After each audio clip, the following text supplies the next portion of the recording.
Hello everyone, आज हम लोग मिलने जा रहे हैं IPU लीड 2024 के रैंक 28 से और उनके फादर से। कैसे हैं सर? बहुत बढ़िया। भव्या, कैसे हो तुम? सर मैं ठीक हूँ। सर, सबसे पहले तो हमारे ऑडियंस को आप अपने बारे में थोड़ा बताइए, उसके बाद हम लोग आज के लिए बातें स्टार्ट करते हैं। मैं शुभकरण पाठक भव्या का फादर हूँ और मैं किसी कंपनी में डायरेक्टर हूँ, एक प्राइवेट लिमिटेड कंपनी में, और प्रोफेशनल हूँ। और आगे बताइए और क्या जानना चाहते हैं?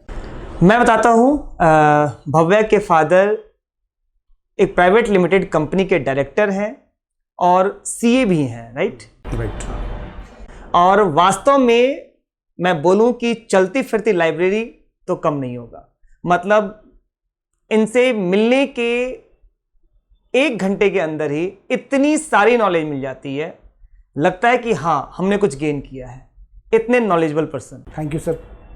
मुझे एक बात बताओ कि डिप्लोमा करने का प्लान किसने दिया था? सर डिप्लोमा करने का क्या था कि हमारी 10th हुई थी, उस टाइम पे कोरोना था, तो फिर हम घर में ही बैठे थे और कुछ ऐसा स्पेशल हो नहीं रहा था। तो फिर उस टाइम पे मेरी एक कज़न डिप्लोमा कर रही थी, तो फिर पापा ने मेरे को बोला कि तुम भी फॉर्म भर के देखो। डिप्लोमा पे पूरी हमने देखा कि क्या क्या है, कैसी चीज़ें हैं। तो डिप्लोमा में इलेक्ट्रिकल चूज करने का पर्पस कैसे हुआ? सर इलेक्ट्रिकल मैंने इसलिए चूज़ करी थी क्योंकि मैंने जहाँ तक देखा था, जहाँ तक पापा ने मेरे को बताया था कि जो भी गवर्नमेंट जॉब वगैरह होती हैं, इन सारी चीज़ों के लिए कुछ एवरग्रीन फील्ड्स होती हैं जो बहुत ज़रूरी होती है, जैसे इलेक्ट्रिकल होती है, मैकेनिकल होती है।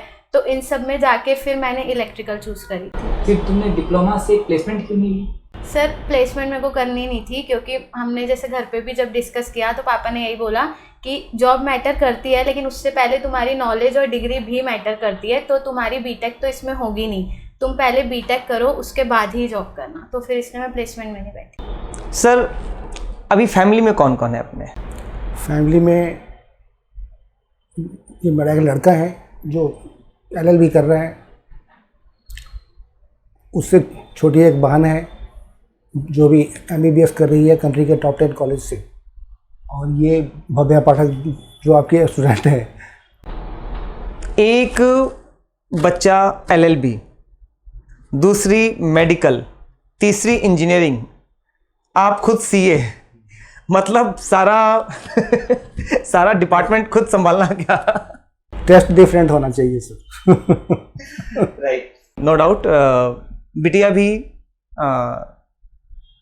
मणिपाल यूनिवर्सिटी से MBBS कर रही है। Manipal academy of higher education, Kasturba medical college है मणिपाल में, वहाँ से कर रही है। वहाँ से कर रही है, और वो भी टॉप 10 कॉलेज में आता है, वो भी इंडिया के। तो मतलब एक बहुत बड़ी बात है। भव्या, तुमने डिप्लोमा किया था 2020 से 23 के बैच में, और बीटेक की तैयारी तुमने 23 में स्टार्ट की। क्या रीजन था? मतलब बीटेक करने का प्लान नहीं था या गाइडेंस नहीं थी? क्या रीजन था? सर प्लान तो था कि मतलब मेरे को बीटेक करनी है, बट एक्चुअली क्या था कि हमारा कोविड पीरियड में स्टार्ट हुआ था कॉलेज, तो हमारे 3 सेम जो थे वो ऑनलाइन हुए थे। इसकी वजह से मेरा इंटरेक्शन नहीं हुआ कॉलेज में बच्चों के साथ। मतलब अगर हमारा क्लासमेट के साथ इंटरेक्शन होता है तो हमें पता चल पाता है कि वो क्या कर रहे हैं, क्या क्या चीज़ें होती हैं हमारी फील्ड में। तो मेरे को इतनी नॉलेज नहीं थी। मतलब मेरे को ये था कि पहले डिप्लोमा हो जाए, उसके बाद देखेंगे। फिर 5th सेमेस्टर में मेरा एक प्रैक्टिकल मिस हो गया, एक्सटर्नल, जिसकी वजह से मेरी एक्सटर्नल प्रैक्टिकल में बैक आ गई थी। तो फिर मेरे को ये था कि अब मैं मतलब 1 साल तो मैं कुछ भी नहीं कर सकती, मतलब बीटेक के लिए भी। फिर मैंने आपसे बात करी थी कि अब मुझे क्या करना चाहिए, मतलब किसी भी कॉलेज में ले लेना चाहिए 12th के बेसिस पे, क्योंकि मैंने ओपन से 12th भी कर रखी है। तो वो कर लेना चाहिए, या फिर अब मेरे को 1 साल प्रिपेयर करना चाहिए, खुद को देना चाहिए 1 साल। तो फिर आपने कहा था कि अभी बैच शुरू ही होने वाला है लीड का, तो फिर मैंने वहीं फिर प्रिपेयर किया। इतना तो मैं जानता हूँ कि सर बहुत ज़्यादा कोऑपरेटिव है, और फादर का कोऑपरेटिव होना माइंड के ऊपर से सारा बर्डन हटा देता है। लेकिन फिर भी इन सब चीज़ों के बावजूद भी तुम्हें कभी ऐसा लगा था क्या कि अगर इस बार अच्छी रैंक नहीं आई तो क्या होगा? सर घर से तो टचवुड मेरे को ऐसा कोई प्रेशर था नहीं, क्योंकि मेरे फादर ने पहले से ही मुझे बोल रखा था कि तुम बस अपना बेस्ट दो, रिजल्ट की हमें कोई टेंशन नहीं है, अगर नहीं भी होता है किसी भी प्राइवेट कॉलेज में हम आपका एडमिशन करा देंगे, आपको टेंशन नहीं लेनी, आप बस हार्डवर्क करो। बट स्टिल मेरे को खुद को ये था, क्योंकि फिर सारे क्लासमेट ऑब्वियसली कहीं ना कहीं कोई जॉब कर रहे हैं अच्छी कंपनी में या फिर कोई जा चुके हैं बीटेक में, तो मेरे ऊपर ये प्रेशर था कि अगर वो 1 साल बाद मेरे से पूछेंगे कि तूने तो 1 साल प्रिपरेशन करी है, तेरी क्या रैंक है, तो उस चीज़ में मतलब मैं अपनी एक्सपेक्टेशंस को ही पूरा नहीं कर पाऊंगी। तो इस वजह से मेरे में थोड़ा ये था कि अगर 1 साल दिया है तो शायद कुछ अच्छा करना चाहिए हमें इस साल में। तो अब लग रहा है कि एक्सपेक्टेशंस पूरी हो गई? हाँ जी सर, अब लग रहा है। और मेरे को लग रहा है कि अगर मैं लास्ट ईयर किसी भी कॉलेज में ले लेती और उसके सिवा मैंने 1 साल ड्रॉप दिया, खुद के लिए दिया, तो शायद वो ज़्यादा अच्छा है जो मैंने अभी ड्रॉप लिया। डेफिनेटली, मतलब बेकार कॉलेज में ले लेने का एडमिशन तो कोई पर्पज ही नहीं है, कोई मतलब नहीं बनता है। अच्छे कॉलेज से बीटेक का ही कुछ मतलब है कि हाँ इंजीनियरिंग हुई है, क्योंकि सीखने को भी वहीं मिलता है। सर कभी आपके माइंड में आया था कि भव्या का 1 साल बर्बाद हो गया, या फिर पहले से कुछ ध्यान रखना चाहिए था, ऐसा कुछ? नहीं, ऐसा नहीं आया, क्योंकि हम लोग जीवन में एक सिद्धांत है हमारा, चरई बेती चलते रहो, ठीक है, आगे बढ़िए, जो हो गया उससे आगे बढ़िए, आगे क्या करना है उसके बारे में सोचिए। उसके बाद लेकिन मुझे सबसे जो इशू था हमारे लिए, वो भव्या की जो इंट्रेंस एग्ज़ाम है वो कहाँ से करवाएं और कैसे करवाएं। तो एक अच्छा कोचिंग इंस्टीट्यूट खोजना ये भी हमारे लिए इशू था, कैसे खोजें, कैसे पूछें। उसके बाद हमें पता लगा जो हमारे घर के पास में ही आप हैं, उत्तम नगर में, मैं बिहार में रहता हूँ। भव्या पहले से जानती थी आपको, तो भव्या ने कहा जो कि एक बार सर से मिलती हूँ, शायद आपको याद होगा मैं भी आया था। हाँ अच्छे से याद है। भव्या मेरे पास फर्स्ट सेमेस्टर में कोचिंग के लिए आई थी, सब्जेक्ट कोचिंग के लिए आई थी, राइट? ये लीड के लिए भव्या हमें लेकर के आई थी जी, आपके इंस्टीट्यूट में, जी। सर के यहाँ से करते हैं। तो सर से हमने पहले पूछा कि ये किस रैंक तक कोई अच्छा कॉलेज जो है मिल सकता है, तो सर ने बताया जो कि 30 रैंक तक अगर आ जाएगा तो अच्छा कॉलेज मिल जाएगा। उस समय में मुझे लगा यार 30 रैंक तो बहुत, मतलब ये है, शायद ये पॉसिबल हो या नहीं हो, क्या है। लेकिन जो मैंने राजन जी की स्ट्रेटजी देखी, जो इनका कॉन्फिडेंस था, तो मुझे अच्छा लगा, और इनके कॉन्फिडेंस से मेरे मन में भी कॉन्फिडेंस आया। Thank you. जो कि चलो ये करते हैं, देखते हैं। और उसी कॉन्फिडेंस से आज ये यहाँ पे बैठे, राइट? उसके बाद मैंने स्ट्रेटजी चेक करना शुरू किया, जो कि आपके कोचिंग की स्ट्रेटजी कैसी है, किस स्ट्रेटजी से आप बच्चों को प्रिपरेशन करवाते हैं। क्योंकि इतना ही काफ़ी नहीं है कि हमने किसी कोचिंग में डाल दिया, हम जाकर के सो गए। तो और ये हमारी हैबिट भी नहीं है, क्योंकि हम चलते रहो की नीति पे हम चलते हैं। तो लेकिन आपकी स्ट्रेटजी में हमें कहीं कोई कमी नज़र नहीं आई, फिर मैं निश्चिंत सा हो गया। मतलब ये हर पेरेंट्स नहीं कर पाते हैं, जितना मैं देख रहा हूँ आपको, जितना आज तक हम लोगों का डिस्कशन हुआ है। नॉर्मली पेरेंट्स फीस लगा देते हैं, लगाने के बाद ठीक है बेटा जो करना है कर लो, लेकिन आपकी गाइडेंस एक बहुत बड़ा रोल प्ले करती है, बच्चों के अंदर मोटिवेशन देती है। जैसा कि मैं भव्या से बात करता भी रहता हूँ, तो मतलब आप बिल्कुल घर में भी बिल्कुल फ्रेंडली हैं। हाँ बिल्कुल जी। सबसे बड़ी बात तो यह है जो कि हमारे लिए सबसे बड़ी संपत्ति क्या है, ये हमें देखना है। हमारे लिए सबसे बड़ी जो एसेट्स है वो हमारे बच्चे हैं। बिल्कुल। पहले हमारे बच्चे का अगर कैरियर अच्छा है, बच्चे अगर सही कर रहे हैं तो हमारे लिए सब कुछ है।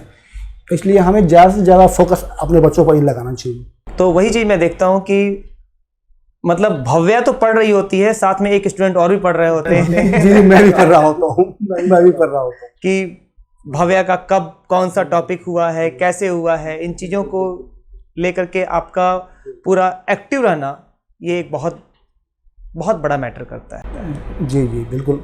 हर मॉक टेस्ट देखना कि इसमें कितना ला रही है, क्या कर रही है, नहीं कर रही है। एग्जैक्टली ये एनालिसिस ही तो मतलब ऑब्वियस डायरेक्टर है तो एक डायरेक्टर अगर एक कंपनी के हैं तो वो उनकी नज़र हर तरफ होती है। एक्सपेरिमेंट करना स्वभाव है मेरा। मैं आज भी स्कॉलर हूँ, रिसर्च स्कॉलर हूँ, तो एक्सपेरिमेंट तो मेरी आदत है वो, जो कि मैं हर जगह करता रहता हूँ, चाहे वो खाना बनाने में हो, चाहे बच्चों को पढ़ाने में हो। कभी भव्य पापा ने डांटा नहीं तुमको?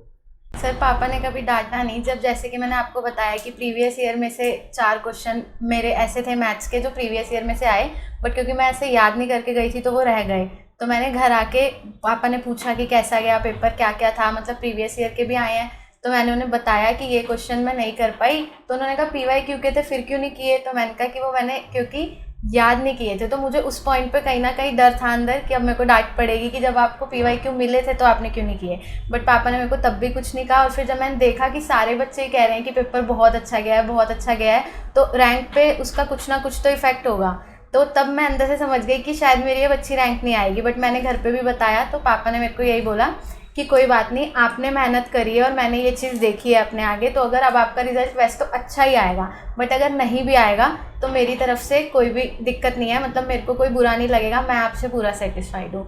तो वो चीज़ मेरे को काफ़ी अच्छी लगी। और मतलब जैसे सर ने बोला कि वो ध्यान देते हैं सिर्फ पढ़ाई में ही नहीं। मैं जैसे 2 महीने रह गए थे पेपर के लिए, तो मेरा थोड़ा रह गया था मैकेनिक्स वगैरह का, तो मैं ना रात को जगती थी पढ़ने के लिए। जैसे 11 बजे से बैठ गए सुबह तक, तो मैं सुबह 8-9 बजे सोने जाती थी, बट मैं पापा को बता देती थी कि अब मैं सोने जा रही हूँ। तो मेरी आदत है मैं फ़ोन साथ में रख के सोती हूँ कि मैं उठते हुए टाइम देख लूँ कि क्या टाइम हो रहा है। तो एक दिन मैं उठी और मैं देख रही हूँ मेरे साथ में मेरा फ़ोन ही नहीं है। तो मैंने कहा मेरा फ़ोन कहाँ है? मैंने उठ के देखा चार्ज पे लगा है। मैंने मम्मी से पूछा कि ये, तो पापा आए और मेरे को कह रहे कि मैं चार्ज पे लगा दिया, कि आप पढ़ रहे थे, फ़ोन चार्ज नहीं था, आप सुबह उठो तो आपको पढ़ने के लिए फ़ोन में बैटरी होनी चाहिए, इसलिए मैंने उसे चार्ज में लगा दिया। फिर मैं पढ़ रही होती थी, ऑफिस से आके मुझे फ्रूट्स काट के बेड पे देते थे, और अब मेरे हाथ जूठे हो गए तो कटोरी में पानी ला के कहते थे इसमें हाथ धो दो। तो मतलब वो जो एफर्ट्स मैंने देखे तो वो मुझे बहुत अच्छा लगा। मतलब सर आपको सैल्यूट है। नहीं, ये सैल्यूट तो आपको भी है और आपका ही बनता है।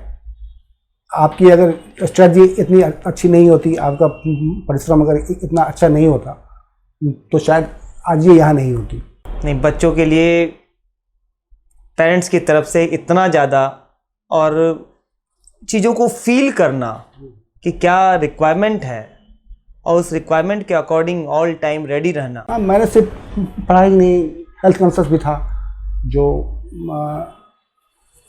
सुबह सुबह ये फल काट के देना या कुछ स्पेशली इसके लिए ला के देना, जिद करना नहीं है तो मैं आज ये खाना है ताकि इसकी सेहत पे कोई असर नहीं पड़े, क्योंकि एक दिन अगर तबीयत खराब हो गई तो वो सारा का सारा सब कुछ ये गोबर हो गया। इसको कहते हैं बच्चों के लिए जीना, वास्तव में जो आपने किया, जो आप कर रहे हैं।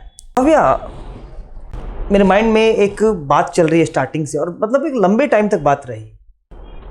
तुमने जो प्रिपरेशन की ना, मतलब मुझे खुद पता नहीं चला जब कब प्रिपरेशन करती थी, सीरियसली। मतलब तुम्हारा जो पोजीशन था, तुम्हारी पोजीशन को लेकर के मैं हमेशा कंफ्यूज रहता था कि या तो भव्या बहुत अच्छा करने वाली है या फिर बहुत बुरा करने वाली है, या तो रैंक जाएगी 700-800 के बाहर या टॉप 50 के अंदर।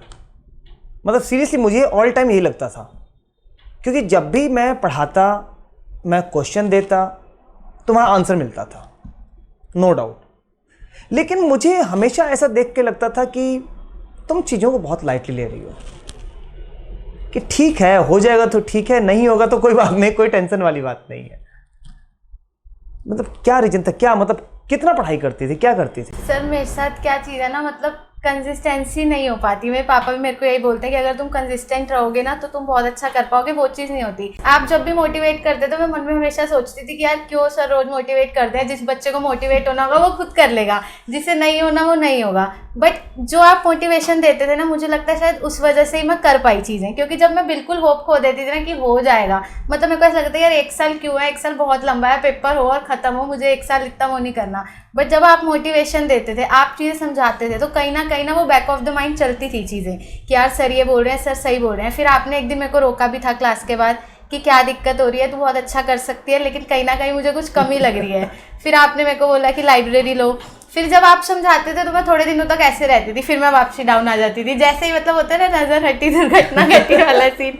फिर आपने मुझे बोला लाइब्रेरी ज्वाइन करो, 1 हफ्ता ही हुआ था ज्वाइन किए हुए, मेरी सिस्टर हॉस्टल से आ गई। फिर तो मैंने लाइब्रेरी, कोचिंग क्लासेस सब छोड़ दिया। फिर पापा ने मेरे को बहुत समझाया कि वो तो अपना MBBS कर रही है, तुम्हें नहीं करने दे रही, वो पढ़ के आई है। तो फिर मैं दोबारा इधर, फिर आप मोटिवेशन देते थे, तो मतलब वो मेरा इस वजह से ग्राफ अप डाउन चलता रहा। मतलब मैं सही कंफ्यूज था। हाँ, मैं भी होती थी कभी कभी, बट जो मैंने मेनली अपना सारा खींचा है सिलेबस वो मिड मार्च से। लेकिन जो तुम्हारी सबसे अच्छी बात थी ना, जो सबसे अच्छी बात थी सर, मैं ही बताऊंगा ये बात, कि क्लास के अंदर 100% अटेंटिव रहना। मतलब इस तरीके से कि जितना मैं समझा रहा हूं बोर्ड के ऊपर, उतना हर कुछ इसको समझ में आ रहा होता था, और कुछ भी दूं, मतलब सीरियसली मैं बता रहा हूं ना, मैं बहुत ज्यादा कंफ्यूज था इसको लेकर के। बहुत बार ऐसा हुआ जब इसने आंसर सबसे पहले दिया है क्लास के अंदर, अब मैं कंफ्यूज होता था कि ये कैसे दे सकती है सबसे पहले आंसर।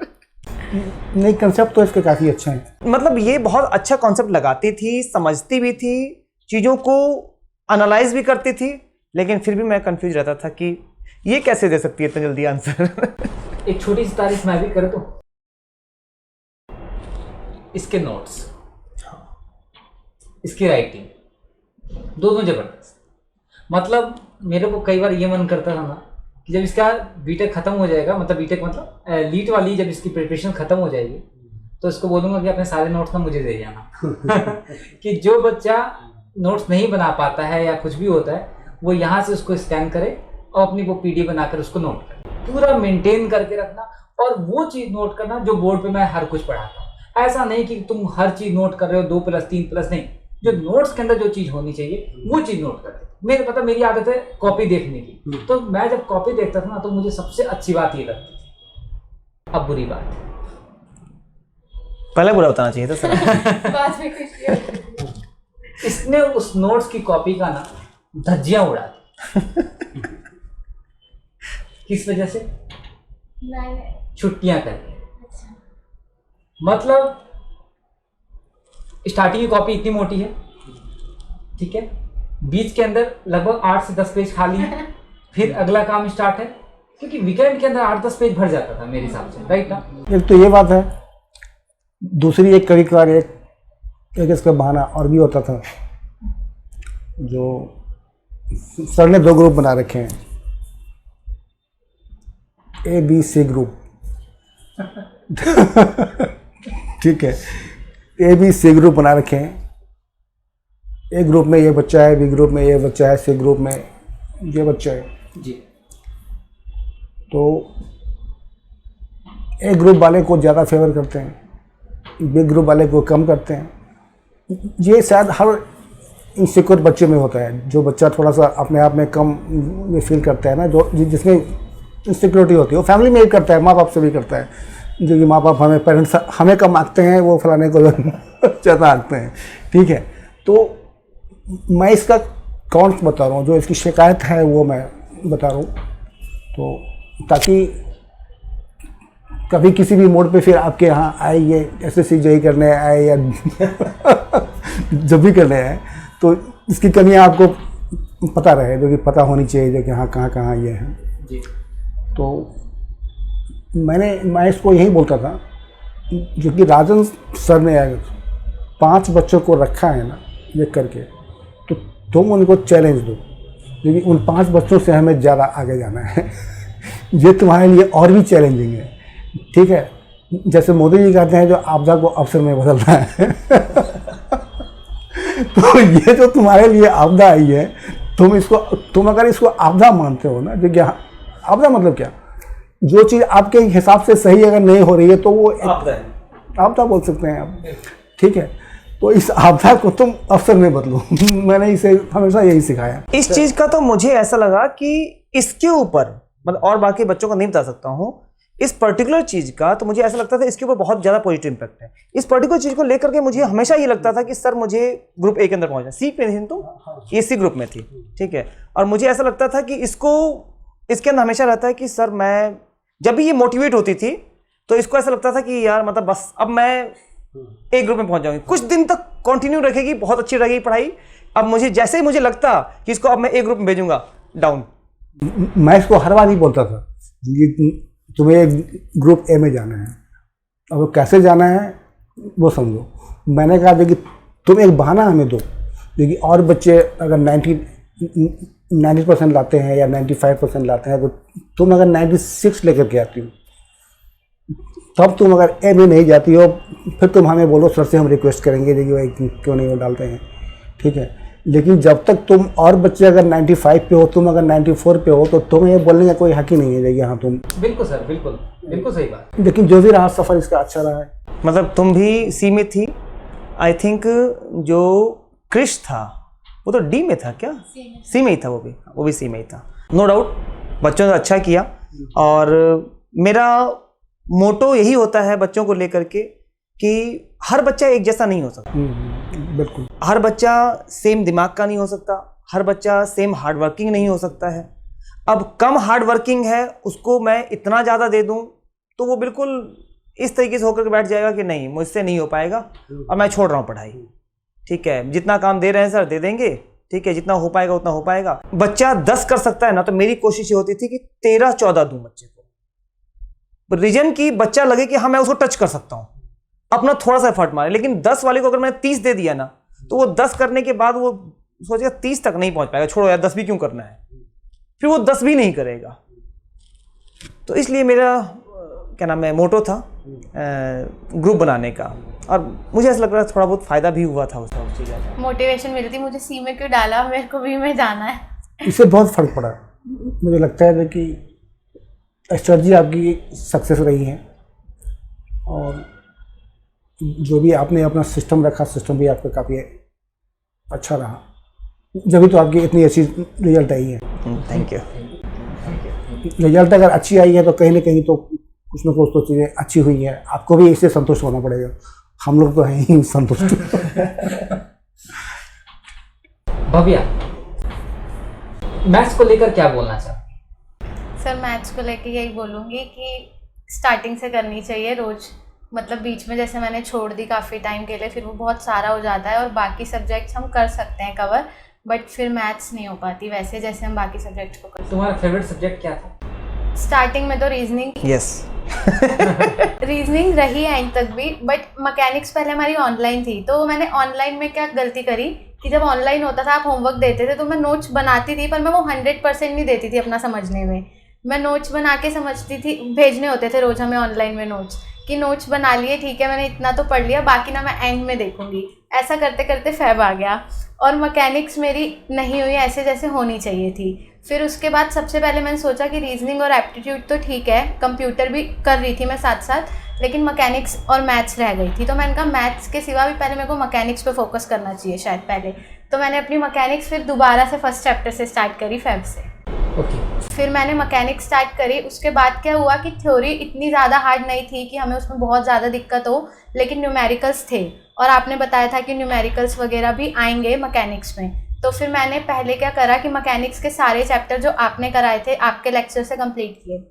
उसके बाद भी जब मैंने टेस्ट वगैरह दिए तो मेरे को लगा इतनी मैकेनिक्स से अभी कुछ होगा नहीं, फिर मैंने आपकी वाली डीपीपी लगाई। फिर मैंने एक अलग रजिस्टर बनाई, एक रजिस्टर में मैं अपनी टेस्ट की गलतियां लिखती थी कि मैंने टेस्ट में क्या गलत किया है। तो इन चीज़ों की वजह से मेरी मैकेनिक्स लास्ट में बहुत अच्छी हो गई थी। मतलब अगर मैं कोई भी क्वेश्चन कहीं से भी उठा के देख लेती तो मेरे को ये था मैंने करा हुआ है।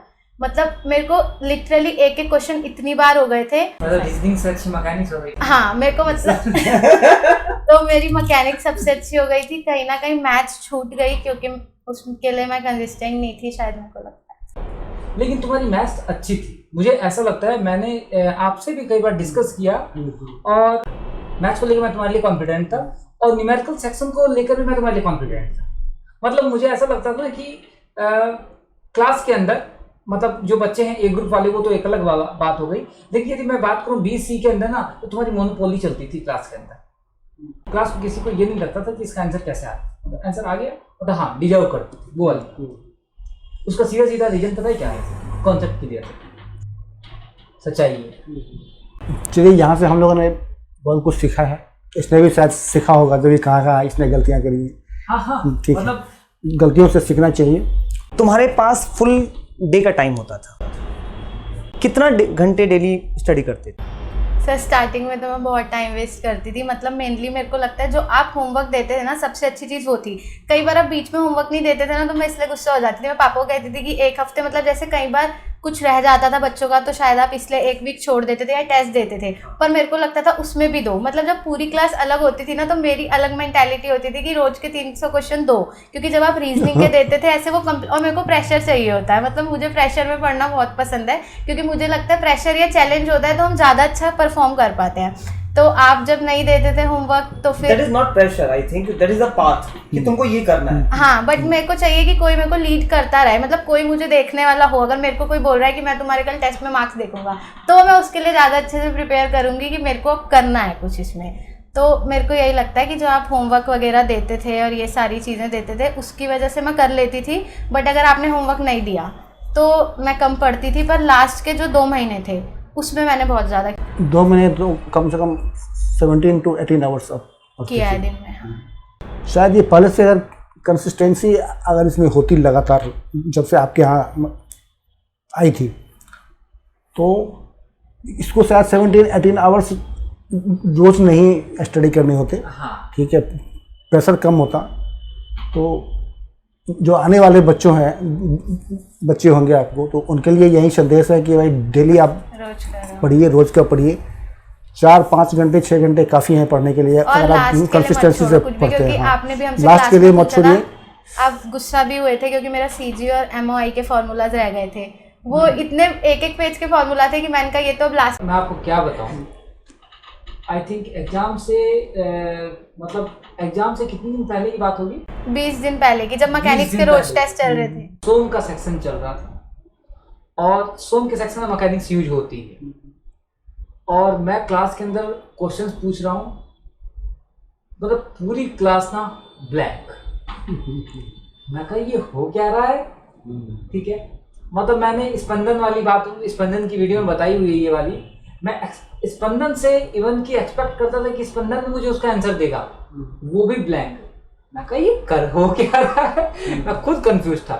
फिर मुझे लगा कि इस टाइम में गुस्सा करने का टाइम नहीं है। फिर मैंने इनको बहुत तरीके से समझाया, बेटा कुछ नहीं हुआ, अभी तक कुछ नहीं हुआ, भूल गए, इतना सारा सिलेबस है भूल गए, लेकिन अभी 20 दिन है, जोर मारो। और सबने जोर मारा, सक्सेस मिल गई। मैंने वो सारे फार्मूलाज छोड़ दिए कि लास्ट में देख लूंगी, और वो इस वजह से क्या हुआ कि वो चीज़ रह ही जाती है फिर, और मेरी वो हो नहीं पाई। तो आपने उस दिन मेरी बेइज्जती भी करी थी क्लास में कि तुम्हारे टेस्ट में कितने आ रहे हैं, तो मैंने आपको कहा था 100 में से 83। आपने कहा 83 तो नहीं आने चाहिए अगर तुम्हें ये फार्मूलाज याद नहीं है। तो मैंने कहा था सर जो मैंने क्वेश्चन छोड़े हैं वो इन फार्मूलाज पे ही थे। तो उस दिन मेरे को ये बात बहुत बुरी लगी कि सर ने मेरे को ऐसे क्यों बोला कि तुम्हारे तो 83 नहीं आने चाहिए थे। मैंने घर जाते ही 4 अलग अलग शीट बनाई और मैंने चारों पे वो A to Z फार्मूला लगा लिया और पीछे वाले बेडरूम में चिपका दिया टाइल्स के ऊपर कि अब तो मुझे यही याद करना है। सर ने मुझे ऐसा क्यों बोला, इसी को बोलते हैं स्ट्रेटजी और मोटिवेशन फ्रॉम योर सर ने टीचर। मेरे को ऐसा क्यों बोला कि तुम्हारे तो इतने नहीं आने चाहिए थे। और फिर मेरे को वो एक एक फार्मूला सारे याद हो गए। निकिता ने फिर मेरे से फोटो मांगी और उसने भी अपने वॉलपेपर पे वही फोटो लगा ली। मैं चाहता हूँ कि हर बच्चे को ऐसा ही बुरा लगना चाहिए। यही तो टीचर की स्ट्रेटजी होती है, मोटिवेशन होता है, बच्चे को कैसे टैकल किया जाए। मतलब बहुत सारी चीज़ें ऐसी होती हैं जो हमको रियल लाइफ में क्लास टाइम में नहीं पता चल रही होती हैं और इस इंटरव्यू में पता चल रही होती हैं कि अच्छा हमने वो काम किया था और वो सक्सेसफुल रहा है। उस टाइम नहीं पता चलता है उस चीज़ों का। और नो डाउट इन्हीं सब चीज़ों को हम लोग रिपीट करना चाहेंगे उस टाइम में कि हाँ अगर ऐसी चीज़ें थी तो जैसे तुमने बताया कि हमने ये करके और वहाँ पेस्ट कर लिया। शायद मैं आगे आने वाली क्लासेस में बताऊँगा बच्चों को कि बेटा तुम ये चीज़ करो तो तुम्हारे लिए ये चीज़ बेनिफिशियल। आप अपनी मोटिवेशन देते रहना रोज बच्चों को। मतलब पहले मुझे लगता था कि एक दिन बोलेंगे सर, हर मतलब 1-2 क्लास के बाद क्यों बोलते हैं, बट वो कहीं ना कहीं मतलब हमें भी नहीं पता चलता कि वो हमें किस पॉइंट पे जाके हिट करती है चीज़ें और फिर हम करने लग जाते हैं। आप अगर कंसिस्टेंसी रखो ना, मतलब बच्चे अगर कंसिस्टेंसी रखें तो लास्ट आवर में शायद मुझे लगता है कि उन्हें 18 आवर्स या 20 आवर्स पढ़ने की ज़रूरत नहीं है। और जो चीज़ें आप बोलते थे ना, मतलब कि अगर तुमने आज अच्छा कर लिया ना तो पीछे जो भी तुमने कमी छोड़ी है, स्कूल में छोड़ी है, डिप्लोमा में छोड़ी है, वो कवर हो जाएगी। तो वो चीज़ें मेरे को कहीं ना कहीं बहुत मोटिवेट करती थी कि अगर मैंने 1 साल का ड्रॉप भी लिया है बट अगर मैं अच्छी रैंक ले आती हूँ तो कहीं ना कहीं सर सही बोल रहे हैं, वो चीज़ें मेरी कवर हो जाएगी। तो उन बातों का बहुत इफेक्ट पड़ता है। मैं सेटिस्फाइड इसलिए भी हूँ, ये रैंक 28 है, ठीक है, बहुत बढ़िया है, लेकिन आपके यहाँ से जो ये पढ़ के गई है तो एक जो ये नई नई जो मतलब ये है, जैसे इसने अभी IIT गुवाहाटी वाला इसने ये टेस्ट दिया था, ठीक है, तो उसमें आपके कितने आए थे मार्क्स? वो हुआ था रीजनिंग और एप्टीट्यूड का टेस्ट हुआ था और टेस्ट कम्युनिकेशन लेते का हैं पहले, एंट्रेंस हाँ, टेस्ट हुआ था। तो एक में कम्युनिकेशन में क्या हुआ ना कि उनका पैराग्राफ रीड करना था और वीडियो बनानी थी, बट मेरे को लगा कि शायद कोई टेस्ट, क्योंकि उन्होंने वो लिखी हुई थी रीजनिंग, तो मैं 1 मिनट तक तो खाली बैठ के स्क्रीन को ही देखती रह गई कि मुझे कुल करना मिला क्या है। के- तो उसमें कुल मेरे मिला- कम हुए, बट वर्बल एबिलिटी में मेरे 30 आउट ऑफ 30 आए। अच्छा, फुल मेरे पास स्क्रीनशॉट भी पड़ा है, मैंने पापा को भेजा नहीं, था। कुल मिला के ये था जो आपकी वो पढ़ाई हुई चीज़, ये वहाँ भी इसके अच्छे काम आई थैंक यू। और वहाँ भी इसने अच्छे मार्क्स लाई। और यही चीज़ ना तुम्हारे कैंपस प्लेसमेंट में भी काम आई। बहुत काम आएगी। बस जो नोटबुक्स हैं, क्लास नोट्स हैं, मैंने रखी है। वो बिल्कुल संभाल के रखना, बहुत अच्छे। आप यूँ समझिए कि इसको आप कहीं भी यूटिलाइज कर सकते हैं, न कि ये सिर्फ कॉलेज में एडमिशन के लिए है।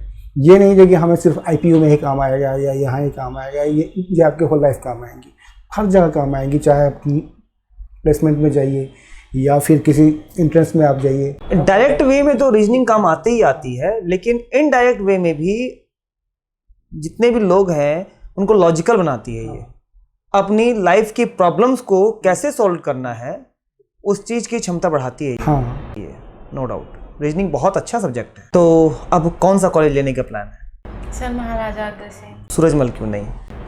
सर सूरजमल पहले मेरे को था कि पास भी है, ठीक है, बट फिर कहीं ना कहीं जब मैंने दोनों कॉलेज को देखे, इतना ज़्यादा डिफरेंस नहीं है मतलब, लेकिन फिर भी कहीं ना कहीं अगर लोग ये बोल सकते हैं कि महाराजा अग्रसेन और सूरजमल में ना बहुत ज़्यादा डिफरेंस नहीं है, लेकिन अगर ये बात आएगी ना दोनों में से किसी एक को चूज़ करने की, तो हर कोई अग्रसेन को ही करेगा। और दूसरी चीज़ क्या है कि सूरजमल में अटेंडेंस का वो है कि अटेंडेंस हमें 75% रखनी पड़ेगी, पर अग्रसेन में तो ये नहीं है, जहाँ तक मैंने सुना है लोगों से। तो मेरे को ये लगता है कि अब हमें अपनी स्किल्स पे भी वर्क करना है, और कॉलेज कोई कितना भी अच्छा हो, सिर्फ वो हमें नहीं पढ़ाता, हमें एक्स्ट्रा अपना देना पड़ेगा। पर मेरे को लगता है अगर सूरजमल में 75% अटेंडेंस करने के साथ साथ अपनी स्किल्स पे वर्क करना थोड़ा सा डिफिकल्ट हो जाएगा, क्योंकि मैंने एक और कोर्स भी लिया है। तो अग्रसेन में अगर ये बाउंडेशन नहीं है कि हमें रोज़ जाना है, तो अगर वहाँ कोई ऐसे क्लास है जो ज़रूरी नहीं है, तो मैं वो टाइम अपना घर पे यूटिलाइज़ कर सकती हूँ अपनी स्किल्स पे वर्क करने के लिए। अग्रसेन का ना एक बहुत बढ़िया चीज़ भी है, और वो ये है कि वहाँ पर कोडिंग वाइब्स बहुत अच्छी हैं। मतलब कि वहाँ का हर बच्चा कोडिंग के बारे में बात करता हुआ तुमको दिखाई देगा। तो इस चीज़ को अगर कंपेयर करोगे ना, तो सूरजमल से बहुत ज़्यादा ऊपर है अग्रसेन। मतलब जस्ट मैं तुम्हारा आंसर पूछना चाहता था, इसलिए मैंने पूछा कि सूरजमल क्यों नहीं। नो डाउट सूरजमल से बेटर है, ठीक है। और दूसरी चीज़, मतलब मुझे ऐसा लग रहा था कि तुम सूरजमल लोगी, क्योंकि डिस्टेंस प्रॉब्लम की वजह से कि ये नज़दीक पड़ जाता है, वो दूर है काफ़ी, तो कैसे आना जाना होगा वहाँ पर?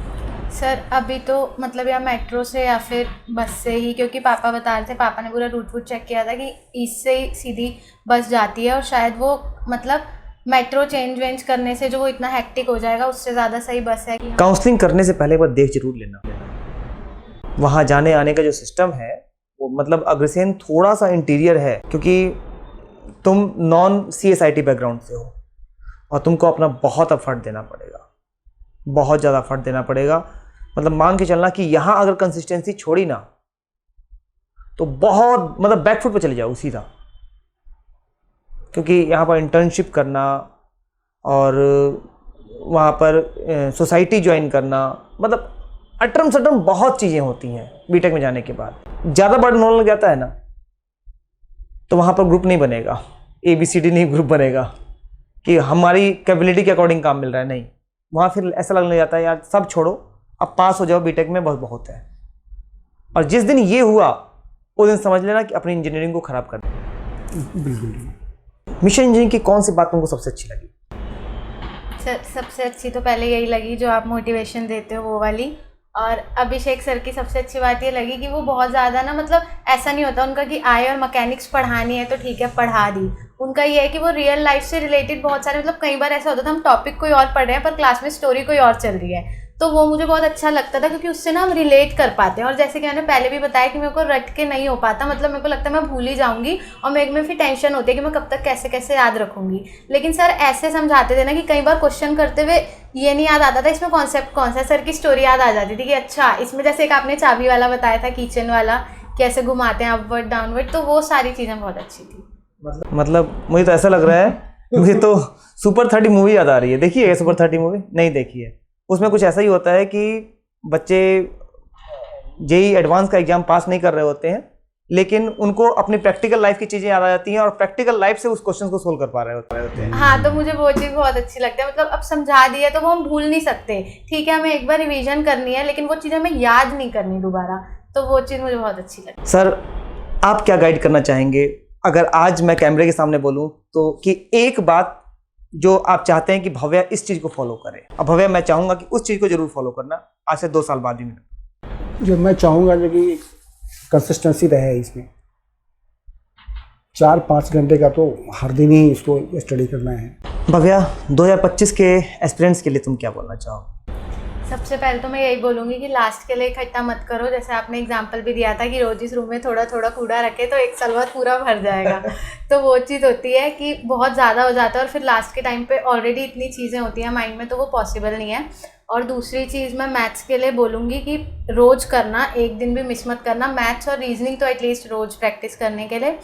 और मैथ्स में जो ज़्यादा इंपॉर्टेंट कुछ चैप्टर्स हैं जिनके क्वेश्चन मैंने देखे ही देखे, PYQ में भी देखे, इस साल भी देखे, तो उन पे तो बहुत अच्छे से कमांड बनाने के लिए। सर आप से मैं रिक्वेस्ट करूंगा कि जो 2025 के बच्चे हैं उनके पेरेंट्स को आप क्या गाइड करना चाहेंगे कि उनके पेरेंट्स को अपने बच्चों के साथ कैसा बिहेव रखना चाहिए 1 साल के दौरान? बच्चों को हमेशा ही वो मोटिवेट करते रहें। दूसरी बात है, जो बच्चों के प्रोग्रेस पर ध्यान देते रहें, क्या वो अभी कर रहे हैं, क्या वो पढ़ रहे हैं, कितना पढ़ रहे हैं, कितना वो समझते हैं, मतलब प्रोग्रेस को चेक करते रहें। आपसे भी वो कांटेक्ट में रहें, फीडबैक आपसे भी लेते रहें। Thank you so much, really thank you so much कि अपने इतना इम्पोर्टेंट टाइम हम लोग के लिए निकाला। Thank you sir.